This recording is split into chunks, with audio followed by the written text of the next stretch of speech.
Is it magic when you resurrect a dude from the dead? Asking for a friend? Oh, yeah, I guess that friend is Jesus. And in this video we are trying to gather whether he was, in fact, a magician.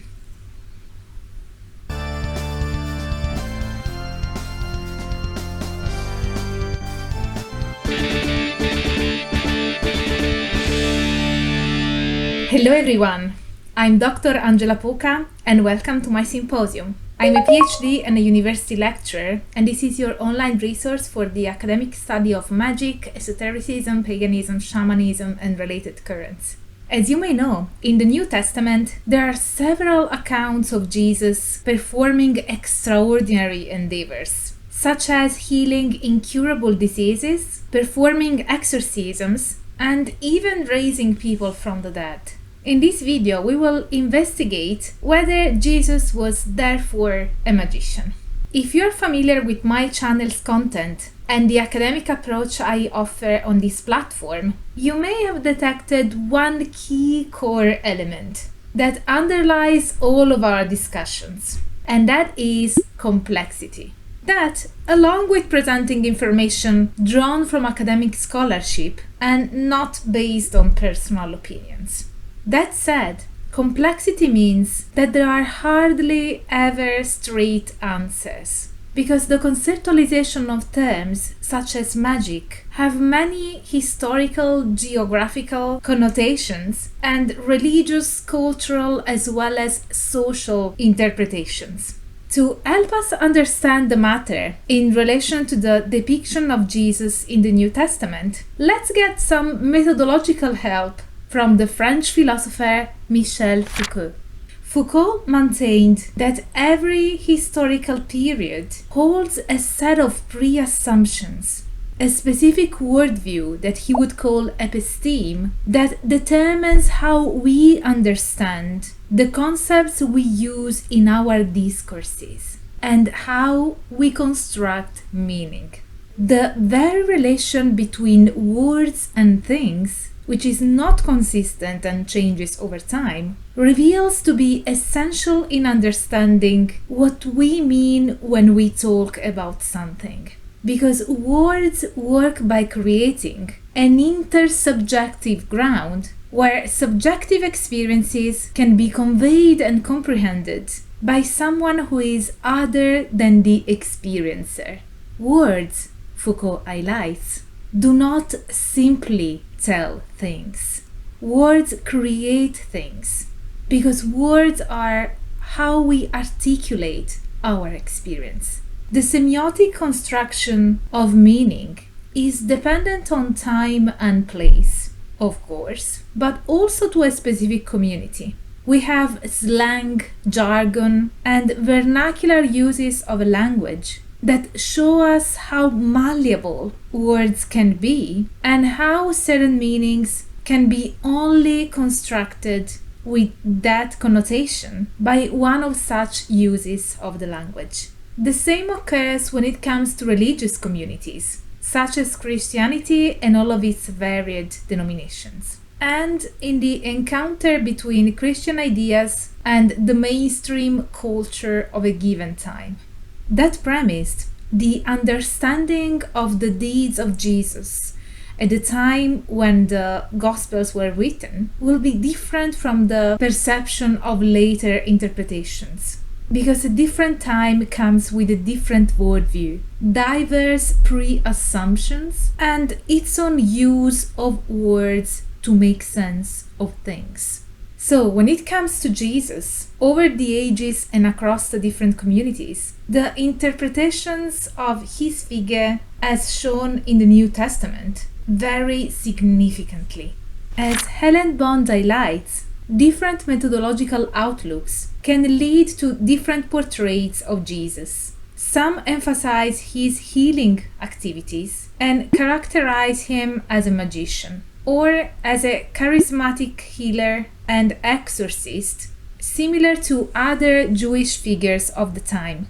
Others see Jesus as an apocalyptic prophet, stressing more his eschatological message. In other cases, teaching is deemed central And so Jesus becomes a sage or a rabbi, a Pharisee or a wisdom teacher preaching a radical egalitarianism, a subversive sage or a social revolutionary. Lastly, yet not exhaustively, some see a high degree of Hellenism within Galilee, and hence detect similarities between Jesus and Cynic philosophers. Interpretations by scholars of the New Testament, who connected the stories of the exorcisms performed by Jesus, as well as his healings to magic, were based on a few terms and phrases that occur in a few late magical texts.